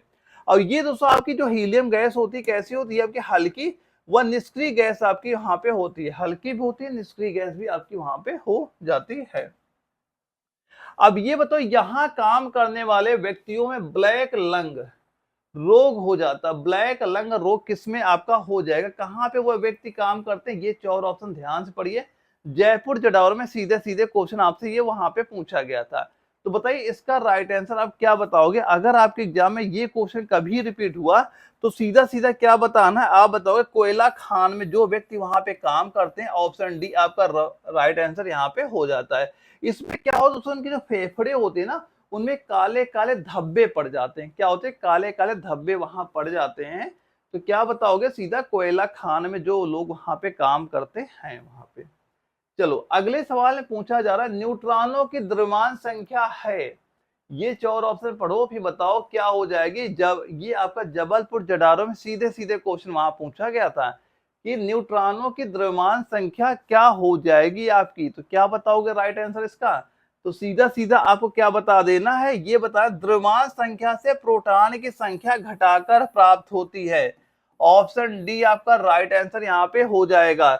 क्योंकि दोस्तों जो आपकी द्रव्यमान संख्या होती है, क्या होती है द्रव्यमान संख्या, ये बराबर दोस्तों आपकी क्या बताओगे, ये आपकी होती है प्रोटॉन, प्रोटॉन प्लस न्यूट्रॉन ही तो दोस्तों आपकी ये यहाँ पे होती है। तो क्या बताओगे राइट आंसर इसका, ऑप्शन डी आपका राइट आंसर यहाँ पे हो जाएगा। तो यहाँ पे न्यूट्रॉन बराबर क्या हो जाएगा, द्रव्यमान संख्या माइनस प्रोटॉन, आप माइनस कर दोगे तो यहीं से आपका राइट आंसर तभी निकाल पाओगे। तो सीधा सीधा क्या बता देंगे, ऑप्शन डी आपका राइट आंसर यहाँ पे हो जाता है। इसके बाद हमारे फिजिक्स के क्वेश्चन आपके स्टार्ट हो जाते हैं और टोटल 5 क्वेश्चन हमारे फिजिक्स के वहां पूछे जाते हैं। इसमें क्या पूछा जा रहा है, निम्नलिखित में से कौन सा उपकरण विद्युत चुंबकीय प्रेरण की घटना पे आधारित है। बिल्कुल इजी सवाल है, इसका आंसर भी हर बच्चा वहां पे दे सकता है। तो क्या बताओगे, सीधा सीधा राइट आंसर इसका ये बताना है क्या आपको, generator. Option D right answer यहाँ पे हो जाएगा। जनरेटर क्या होता है, विद्युत उत्पादन आपका करता है। आप देखा होगा जो गांव में शादियां वादियां होती हैं तो वहां की जो लाइटें होती है, कहते हैं भाई जनरेटर ले आओ जाके, अगर लाइट नहीं आ रही है तो जनरेटर काम ही क्या करता है, ये आपका विद्युत उत्पादन वहां पे करता है। और ये आपका फैराडे के विद्युत चुंबकीय प्रेरण सिद्धांत पे कार्य वहां पे करता है। किस पे करता है, किसके सिद्धांत पे, आप बताओगे क्या, फैराडे के। क्या बताओगे, ये फैराडे के विद्युत चुंबकीय प्रेरण जो सिद्धांत इन्होंने बताया था उस पे ये वहां पे काम आपका करता है। अगला सवाल आता है, ये बताओ अच्छा, जो आपकी लेंस की शक्ति की एसआई इकाई क्या है। जो आपकी लेंस की शक्ति की एसआई इकाई आपसे पूछा जा रहा है, इसकी एसआई इकाई आपकी यहाँ पे क्या हो जाएगी, जहां पे ये 4 ऑप्शन आपके दिए जा रहे हैं। और ये कहाँ पूछा गया था आपका, पुणे जडारो में क्वेश्चन आपका पूछा गया था। तो इसका राइट आंसर आप क्या बताओगे कि अगर आपके एग्जाम में ये क्वेश्चन कभी वहां पूछा गया तो सीधा सीधा क्या बताओगे, डायोप्टर। ऑप्शन बी आपका राइट आंसर यहाँ पे हो जाएगा। यानी डायोप्टर लेंस की क्या होती है, अपवर्तन शक्ति की इकाई, अपवर्तन शक्ति की इकाई हो जाती है। यानी कि जो आपका एक डायोप्टर होता है, जो आपका एक डायोप्टर होता है, ये बराबर होता है 1/फोकस दूरी, 1/फोकस दूरी के बराबर दोस्तों आपका होता है। और दोस्तों ये क्या होता है, दृष्टि दोष सुधारने वाले चश्मों की जो लेंस की शक्ति होती है ये आपके डायोप्टर में ही मापी जाती है। यानी आप देखो जो लोग वहां चश्मा यूज करते हैं वहां पे यही चेक किया जाता है कि आपकी क्षमता क्या आंखों की, उसी हिसाब उसी उसी क्षमता का आपका जो लेंस होता है वो आपको वहां पे लगाया जाता है। तो क्या बताओगे राइट आंसर इसका, सीधा सीधा डायोप्टर आपको यहाँ पे बता देना है। अच्छा, एक सवाल ये पूछ रहा है कि निम्नलिखित में से कौन सा विकल्प विद्युत धारा के ताप प्रभाव का उदाहरण नहीं है। बताओ, उदाहरण नहीं है हमसे पूछा गया है। ये 4 ऑप्शन ध्यान से पढ़ो, जयपुर जडावर में सीधे सीधे क्वेश्चन आपका पूछा गया था। तो आप इसका राइट आंसर क्या बताओगे, जब आपके एग्जाम में ये क्वेश्चन कभी भी अगर आपका रिपीट हुआ तो सीधा सीधा क्या राइट आंसर आपको बताना है, ये आप बताओ क्या, पंखे की कार्य क्षमता। ऑप्शन बी जो आपका दिया गया ये आपका राइट आंसर यहाँ पे हो जाएगा, क्योंकि ताप प्रभाव का मतलब विद्युत धारा से गर्मी उत्पन्न होना, यही तो आपका होता है। यहाँ पे क्या दिया गया, निम्नलिखित में से कौन सा विकल्प विद्युत धारा के ताप प्रभाव का उदाहरण नहीं है। तो यहाँ क्या लिखा, पंखे की जो कार्य क्षमता है, यही तो दोस्तों आपका नहीं होगा। इसके अलावा सारे आपके राइट आंसर, हीटर हो गया आपका, केतली हो गया, इसके बल्ब हो गए, ये सारे आपके हो जाएंगे, केवल आगे पंखे की कार्य क्षमता ही आपकी यहाँ पे राइट आंसर आपका हो जाएगा। तो सीधा सीधा क्या बताओगे, ऑप्शन नंबर बी आपका राइट आंसर यहाँ पे हो जाता है। अगला सवाल में पूछ रहा है कि अच्छा ये बताओ हमें कि जो आपका ओल्ट मीटर एक ऐसा यंत्र है जो कि उपस्थिति का पता लगाता है, किसकी उपस्थिति का आपको ये पता लगाएगा। बताओ, ऊष्मा का, कंपन का, चुंबकीय क्षेत्र का या विभवांतर का, किसका पता ये लगाएगा, ये चीज हमसे यहाँ पूछी जा रही है। तो क्या बताओगे, सीधा सीधा ये बताओगे यहाँ पे विभवांतर का। ऑप्शन डी आपका राइट आंसर यहाँ पे हो जाता है। यानी ओल्ट मीटर से वोल्टेज क्या होता है, मापा ही तो जाता है आपका। अगर कभी पूछा जाए ओल्ट मीटर से आपका क्या मापा जाता है, तो भाई वोल्टेज तो हम लोग मापते हैं, मापा जाता है आपका वहां, भाई कितना वोल्ट लाइट आ रहा है यहाँ पे। तो क्या बताओ, ओल्ट मीटर से क्या मापा जाएगा, आप वोल्टेज यानी जो उसका विभवांतर होता है वही तो आपका मापा जाता है यहाँ पे। और ये आपका सर्किट में समांतर में जोड़ा जाता है। कभी अगर पूछा गया कि जो आपका ओल्ट मीटर होता है कैसे जोड़ा जाता है, श्रेणी क्रम में, समांतर क्रम में, तो क्या बताओगे, ये आपका समांतर क्रम में वहां पे जोड़ा जाता है। ये चीज भी आपके एग्जाम में क्वेश्चन वहां पूछा गया था। अगला सवाल हमारा आता है जो कि अपने क्लास का लास्ट क्वेश्चन भी यहाँ पे हो जाता है। यहाँ पे जितने मैं क्वेश्चन कराए सारे क्वेश्चन आप अच्छे से प्रैक्टिस करना, रिवीजन करना, और कमेंट बॉक्स में ये जरूर बताना है कि आपकी तैयारी कैसी वहां पे चली और आपका स्कोर कितना पहुंच रहा है। और ये मान चलना दोस्तों, जो बच्चा यहाँ पे इस सेट में 35+ क्वेश्चन यहाँ पे सही कर पा रहा, तैयारी बिल्कुल सही चल रही है। यहाँ मैं वही वैसा ही क्वेश्चन में करा रहा हूँ जैसे आपके एग्जाम में वहां पूछे जाते हैं। तो आप खुद ही देख लेना कि आपका स्कोर वहाँ पे कितना पहुँच रहा है। अगर किसी बच्चे का इससे कम जा रहा है, भाई तैयारी बढ़ा लो क्योंकि अब ज़्यादा टाइम नहीं बचा है। जो मैंने कंप्लीट नोट्स आपको प्रोवाइड करा रखे वो नोट्स तैयार करो। इसके साथ जो मैंने प्रीवियस ईयर क्वेश्चन दे रखे वो प्रीवियस ईयर क्वेश्चन तैयार करो। अब ये सारे नोट्स मैंने जो अपना एप्लीकेशन है सीधा प्ले स्टोर पे जाना, वहां पे सिंपल सा आपको सर्च कर लेना, एनए वाला जैसे लिख के सर्च करोगे आपके सामने एप्लीकेशन ओपन हो जाएगा। वहां पे ये नोट्स मैंने सारे अपलोड कर दिए हैं, वहां डाउनलोड करो, जितना टाइम बचा है आप तैयार करो, आपके एग्जाम में सीधे सीधे क्वेश्चन वहां पे आपको दिखेंगे। तो क्या बताओगे दोस्तों, इसका राइट आंसर क्या बताओगे? ये हो जाएगा दोस्तों एमीटर, आप बता देना। ऑप्शन डी आपका राइट आंसर यहाँ पे हो जाएगा। यानी एमीटर से क्या होता है, विद्युत धारा आपकी वहां मापी जाती है। और कभी पूछा जाए कि एमीटर कैसी किस श्रेणी में जोड़ा जाता है, यहां बता देना ये आपका हमेशा श्रेणी क्रम में, ये आपका जुड़ता है श्रेणी क्रम में, आपका वहां पे जोड़ा जाता है। अब इसके पहले जो मैंने ये क्वेश्चन बताया ओल्ड मीटर कैसे जोड़ा जाता है, ओल्ड मीटर दोस्तों आपका ये समांतर क्रम में, ये किस में होता है, समांतर क्रम में होता है। दोस्तों ये दोनों चीज नोट कर लेना, ये आपके एग्जाम में क्वेश्चन पूछे जाते हैं कि समांतर क्रम में आपका ओल्ट मीटर हो जाएगा। और इसके बाद जो आपका ये आपका अमीटर होता है ये आपका श्रेणी क्रम में आपके जोड़े जाते हैं।